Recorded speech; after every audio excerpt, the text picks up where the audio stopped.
So today we're going to be looking at how to make Steam items for your Steam game in Unity or Unreal Engine, but we're going to be using Unity for this example.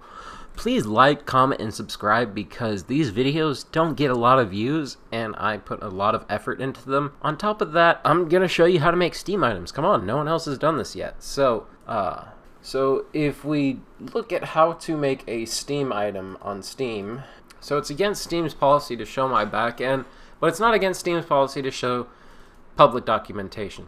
So if you go to the Steam inventory schema, this is the part that confused me for the longest time. It's very confusing because they use magic numbers for each ID. So for your app ID, that's a magic number, obviously, but for each item definition, there is a magic number linking to that item definition. So it took me a while to figure out how to actually unlock the items and use them in game, and actually how to spawn them. So one thing to note is the item definition is what you need to get the item, or in this case, playtime generator, shown here in this example. The playtime generator is item def 10, so we will get item def 10 for the playtime for the drop loop, or for the dropping of the items. The next thing you need to know is here in bundle. This refers to the magic numbers of all the items and what they should drop at and which rate. So if we have 100 times 100, here item definition 100 has a 100% weight to it to drop. That doesn't mean it has a 100% chance. It means if it's the only item and it's times 100, it's going to drop. Even if it's the only item and it's times 2, it's going to drop. If you have 2 items times 100, it's going to be 50-50, if that makes sense. So these weights can be between 100 and 1, determining on how much you want them to drop. So the slowest drop, this is listed, I guess it's kind of out of order here, but the slowest drop here, or the lowest drop rate, would be this, 103 times 2. The drop rate would be average between all of these other weights. So if you wanted to get the actual drop rate for it, you would need to average this number with this number with this number with this number with this number with this number with this number, divided by how many times, and then that would give you the drop rate. On top of that, there are other things you can add.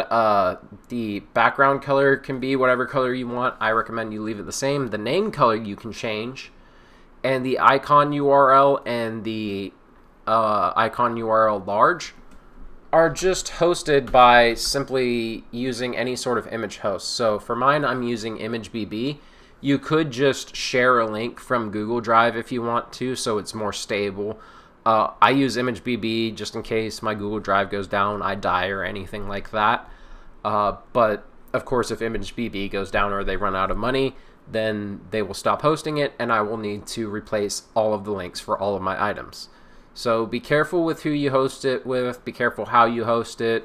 Try to host it with something that might outlive you, like ImageBB. Hopefully the company just stays up forever because it's at the top of Google. Moving onward, let's look at the code. So I'll, of course, include a link in the description to all of this code.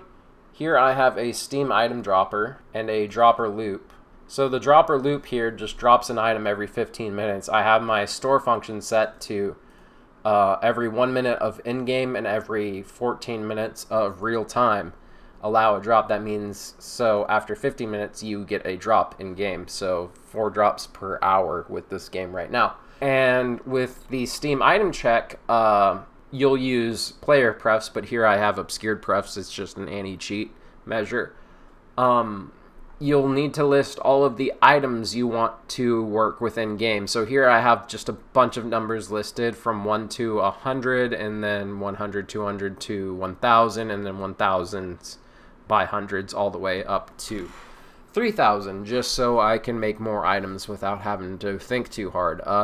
And this will check by deleting the item numbers first. So that way, if you've lost or sold the item, you don't get rewarded for it. And then we'll check for Steam, but only once per session. And that's just a static bool that triggers itself. Then after that, we'll check the items themselves. And then this will check how many items I own of each item from this list of item definitions. And then the drop loop is just the loop. You'll want to put it on the same object as your Steam item dropper. And then the item dropper here, see, checks for Steam, and then if we enable drop on start, it will check on start. Otherwise, the item dropper loop is what you want to use to loop it. So you can use both drop on start and then loop, or just loop. So yeah, that's basically it. And here you can see it rewards it, and in the item checker,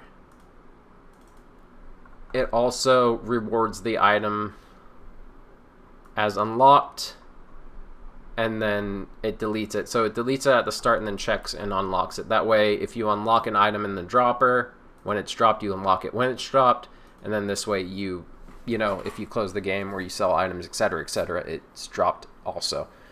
So yeah, that's basically it. That's how you make Steam items work in your Steam game. This is for Unity. Obviously, you just need to look up how to do this on Unreal Engine. I know I said it's for Unreal Engine. That's because when you need to convert Unity stuff to Unreal Engine, all you need to do is look up how, basically, from Unity to Unreal Engine, because Unity has way more documentation and way more public knowledge than Unreal Engine, but it's not hard to convert something like this to Unreal Engine. Might take a few days, though. Anyways, thanks for watching. Have a good time. I hope you put Steam items into your game. Let's all make some money making these crazy NFT and in-game items, or whatever you want to call them, and yeah, bye. As you can see here in this example, I've set my playtime generator ID to 1, but you can also just set it to 10. So make sure you set it to whatever Steam you have it in your Steam schema. So here is what the schema looks like. I have 2 here.